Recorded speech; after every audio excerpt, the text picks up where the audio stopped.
Today, we're finding out if a $500 knife is worth it. Now, you didn't hear me wrong.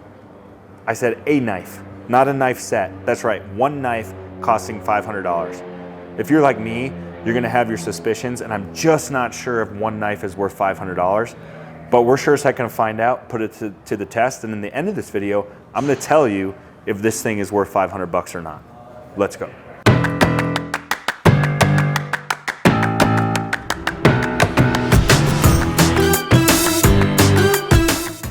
Don't forget, if you're in the Denver, Colorado area, come to our showroom today. You can check out our luxury kitchen appliances, our outdoor barbecues, our awesome golf channel, which will include a link below. If you're new to the channel, make sure you subscribe, do all the things. It helps us out a ton. Okay, so why are we talking expensive knives? Well, we have this beautiful kitchen that we have here that we built, this gourmet kitchen. And we use this kitchen because we sell all the luxury appliances in here, and nothing in here is cheap. Everything is high end. We also have a barbecue channel, and all the time we're doing cooking videos and cooking demos. And I've noticed the major component missing out of the showroom has been a really good high quality knife set. Now, we are sort of the anti-big box store with our products, and so we were on the hunt for a knife that would be anti-big box, and we sure found the ticket. So these are STEELPORT knives, and like I said, they're $500 for the largest knife. Not quite 500, I'm rounding up. It's like 4 something.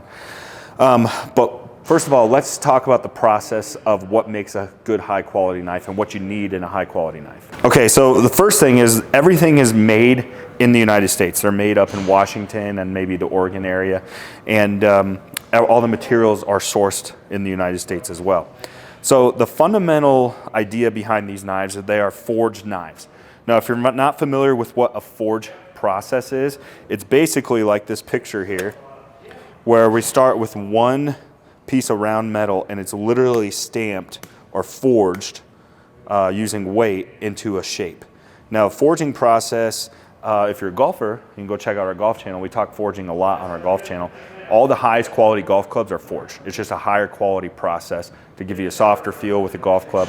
Obviously, we don't need a soft feel with a knife, but what we do need it to do is be durable. So the forging process helps with durability, it helps with warping, and keeping this edge of this knife for a longer period of time. So it really just helps, the forging process helps with the durability process.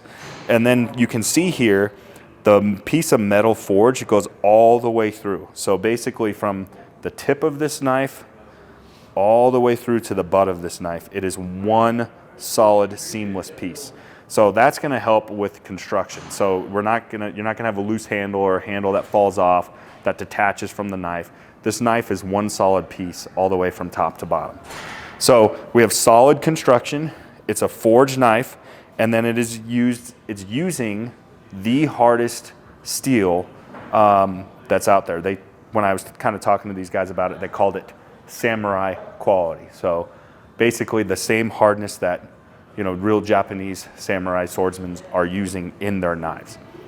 So the problem though with really, really, really hard stainless is it can become brittle and crack.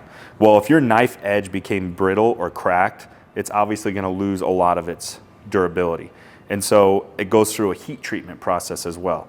So the hardness helps this blade stay sharper for longer periods of time, and then also is going to help with the heat treatment to where it's not going to be brittle or anything like that.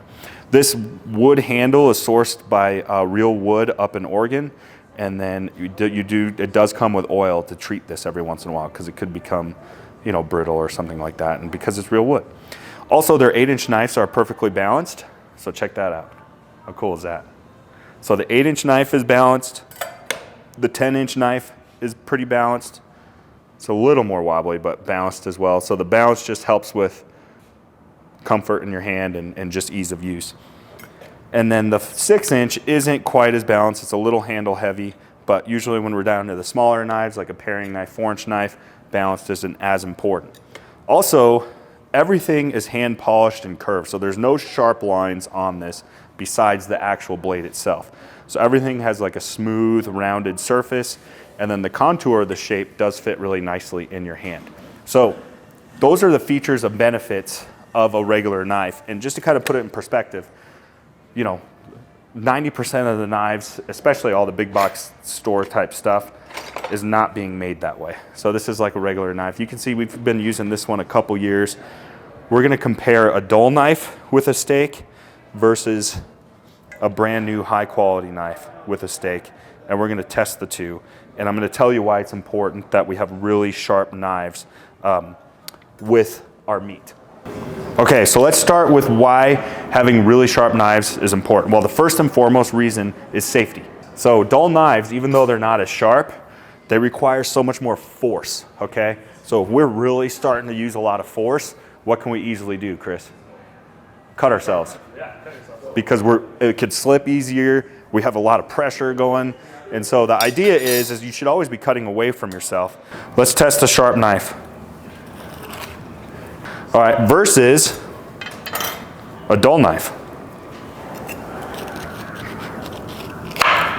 So, I mean, it still worked, but definitely much, much faster. So now if we try to, and you see what I mean by food safety? Like, I'm like barely moving my hand. So it's harder to cut yourself, even though it's sharper. So that's just kind of a weird thing that a lot of people don't think about. All right, so I hate cutting up onions, but here's a little trick, a little tip I'm gonna give you. If you cut this end off first, I don't know what it's called, that's what causes the onions to make you cry. So we're gonna leave that on and experiment if that actually works. So I wanna see how quickly I can cut an onion with this. Now I hate cutting onions, mostly because I'm just terrible at it.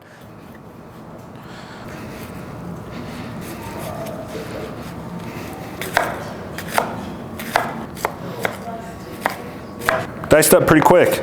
And again, it's just easy to use. So when you have something that's easy to use, it's just a lot easier to dice it. Okay, so I thought we'd run a little experiment. Tate's here with us.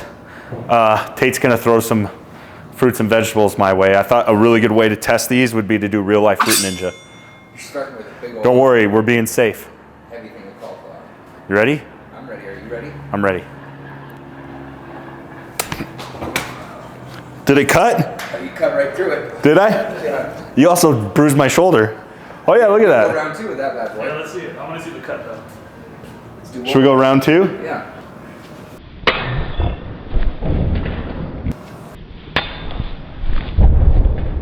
Oh, yeah, I sliced her right in half. Look That at- one I threw in a spiral.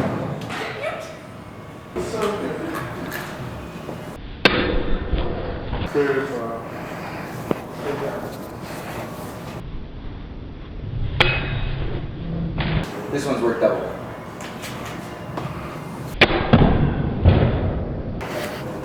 Oh yeah. I'm telling you guys, this knife is sharp. What is this? A dangle fucker. Acorn squash. Acorn squash. Acorn squash. Acorn squash me. Here we go. Oh yeah. Decapitated it. Yep. Kappa decayed. The question is Trevor ready for a cucumber? Yeah, I am. Nice block. You've been watching Star Wars, huh? Yeah. The Force. Blindfold me. Tate. Can he do both of them? We got a beautiful green. Do your worst.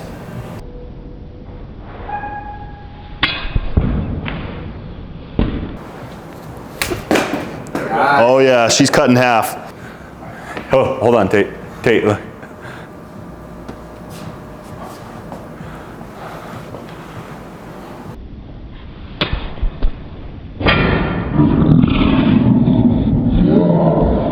Look it. Quartered. Give me the signal. Okay, here it goes. Carrot coming out.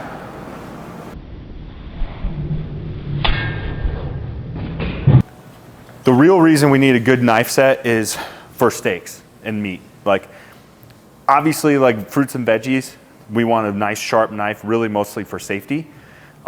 With meat, it makes a big difference, and I'll tell you why as we cut this up. But first of all, we gotta get this on the grill. Oh, you're losing it. That's okay, that's okay. So while this cooks for a minute, should we cut up a pop can? So this is the hardest steel in existence. Do you think it's any match for the aluminum? Ready?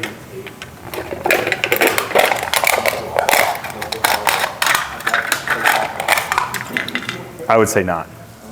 That's the first time I've tried that. Should we do a little flippy? A little flippy flip? Okay. Oh yeah, look at that golden brown crust. That's gonna be good. So also while our steak's cooking, I forgot to talk about the butcher block it comes with. So this is all magnetic, and I think it looks pretty awesome. So all 5 of your knives can fit on here, and they're magnetic. So you can buy like the full 5-piece set with the butcher block, which I think, you know, half the fun. I mean, if you got a $500 knife, you better show them off, right? They better be front and center. Don't you think? Not hidden in a butcher block, but out like this. That side's not as cooked.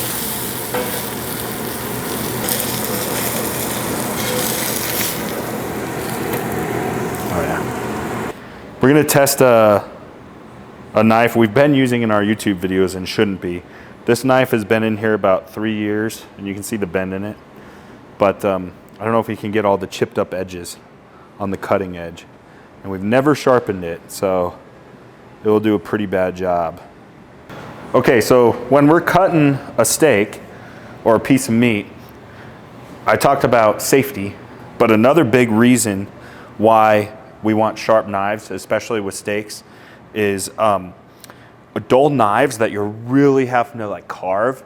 What happens is you start stretching those tendons and the muscle fibers in the meat, and then you change the texture of the steak. So it gets a lot chewier, and you can really ruin a good piece of steak with a piece of junk knife. So let's try it. This isn't like that dull, but you can see it definitely takes a little bit of pressure to kind of cut through it. See how the steak is kind of wiggling back and forth?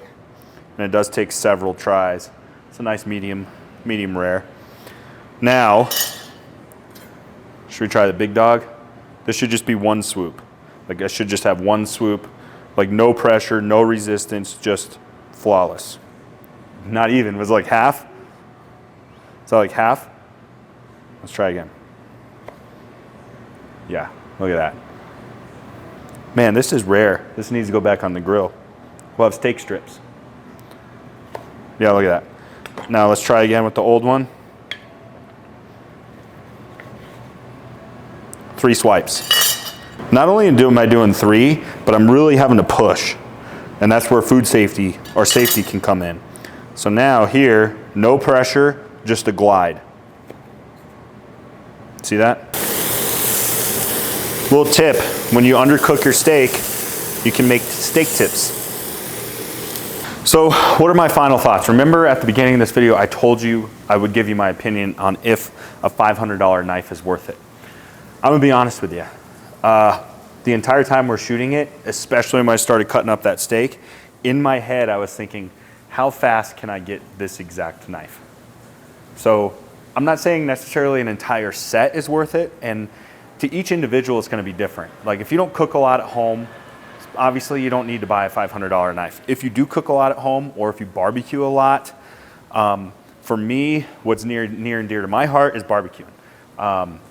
So I'm always doing briskets, you know, steaks, tri-tips, big cuts of meat. So this 10-inch knife that's kind of got this shape to it to where we can sort of carve this way, I mean, this would just work beautifully on a brisket, like 100%. If you cook brisket a lot, you need to invest in a knife like this, 100%. So I would probably get the whole set, but honestly, I would probably use this one the most. So this would be the knife, if I was just gonna buy one, it would be this one, a nice smooth edge for meat or fish, and then this would be better serrated, you know, for like veggies and stuff we were doing, or bread, things like that. The paring knives, I don't know if I would use a ton, but you know, you could probably get the whole set just for aesthetic appeal too. So I do think it's worth it, with the little asterisk or caveat, depending on how much you personally would use it. So there's certain things that you can invest or buy where it's gonna improve your overall experience because you do it a lot, like tools for certain workers, things like that. If you're in the kitchen a lot, a knife, good quality knife set is worth it. And what's unique about them is most of the knife sets out there that offer these features are like famous collector's editions, like from chefs and things like that, well over $1,000 a knife. So they're the only ones making anything like this where it's gonna be under $1,000 with this high quality of product. So I cook a lot. We cook here at the showroom almost every day. So for my needs, it's a yes. Think about what your needs are. If you're interested in this knife set or buying any of these knives, you can call us and buy one. We'll also have them for sale on our website, and or you can just come into our showroom if you're in the Denver, Colorado area.